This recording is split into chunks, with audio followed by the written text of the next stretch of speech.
I came to games very early on. I started playing about 6 or 7, probably began with the Atari 2600. It was an early gift, but I probably was most connected to games when I stepped into an arcade and I saw Dragon's Lair running, probably about 1983. And let me tell you, that was a live-action cartoon compared to little tiny pixels, very primitive stuff. That made an impression.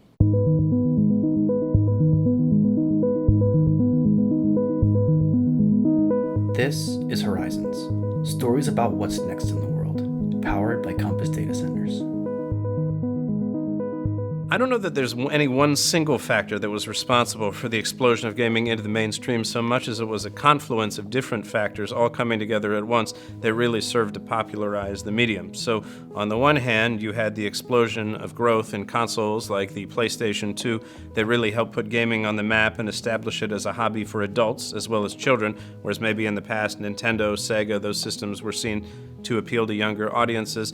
You also had a number of game designers who were exploring edgier topics, like the designers Rockstar Games who made Grand Theft Auto, and they were building topics around adult-themed or very edgy items that pushed the envelope. And beyond that, of course, by the time you hit the early 2000s, you've got entire generations who've grown up with joystick or gamepad in hand, men, women, and so with it being an intrinsic part of childhood, it was only natural that they would share their love with future generations. And by the way, many of them are parents now, and so over time it's only bled into the mainstream as well, because now you don't even give it a second thought.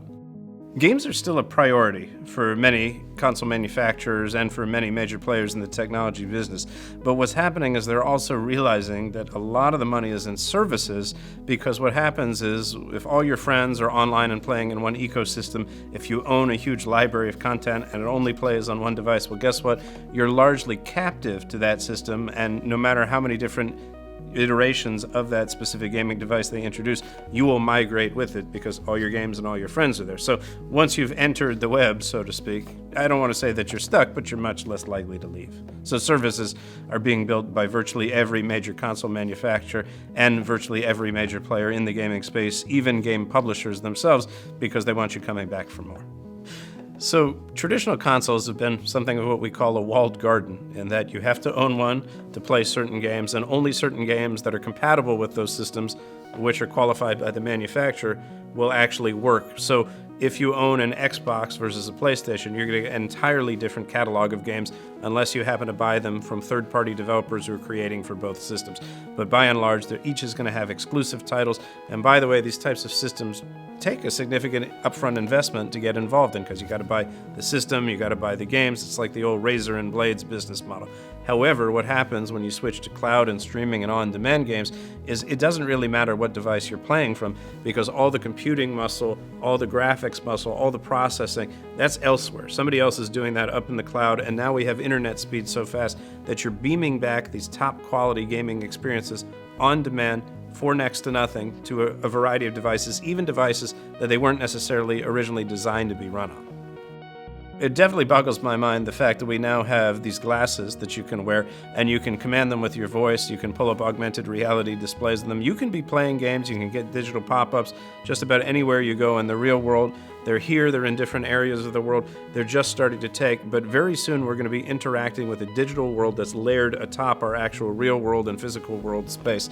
And beyond that, the possibilities of cloud and streaming games, while they've yet to take off quite like many developers would have hoped, again, think about that. It's getting to an age where you don't even have to own a computer, you don't have to own a console, you're not paying out all these upfront costs, you're not having to upgrade regularly. You can beam these top quality games streamed at the highest possible quality right down to any device, from your computer to your smartphone to your tablet, on demand virtually anywhere you travel. So it really kills any barriers to entry that you had. So it opens gaming up to a much broader audience and opens up so many more possibilities in terms of play.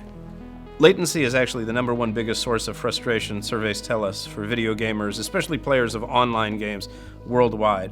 And by the way, latency can completely and utterly decide what kind of gaming experience you're going to have. If it's a fast action game, if it's racing, if it's shooter, if it's arcade, you need those instantaneous response times. So there's almost an arms race that's happening behind the scenes as companies are working to roll out faster and faster systems and provide edge computing solutions that allow you to get a lot closer to the sources that are streaming that information to you. So basically, you can play in real time from a variety of different devices as if you were sitting there in front of a TV.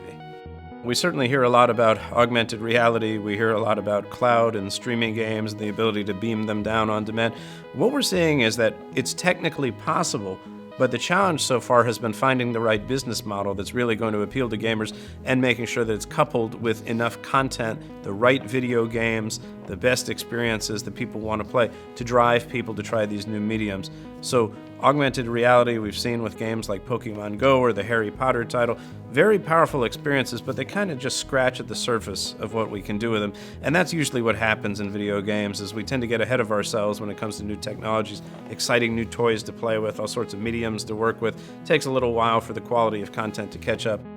I think it's amazing. I think it's a long time coming. I like to joke that the hottest feature upgrade that the video game industry introduced in the last 20-odd years was women.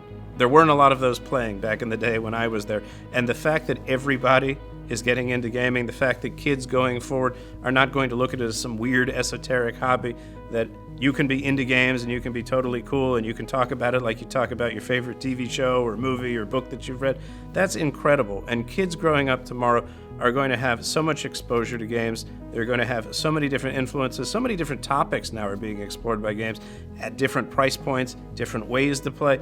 It's like, OMG, I almost feel like I got the short end of the stick. Games are important to the human experience because we're creative and curious by nature, and games offer the opportunity for a human being to go places they couldn't in the real world. Maybe it's difficult for me to get across the country, maybe it's difficult for me to get to another continent, but I sure as heck can't get back to the medieval ages, and I sure as heck can't fast forward myself into the future when we've colonized Mars. But you know what? In a video game I can, and I can do it in a very human way, in a very meaningful and emotional way that immerses me very deeply into the world and makes me feel like a key part of the story. And by the way, I can share that experience with other people. So it's part and parcel with the human experience. It's just being facilitated through a high-tech medium.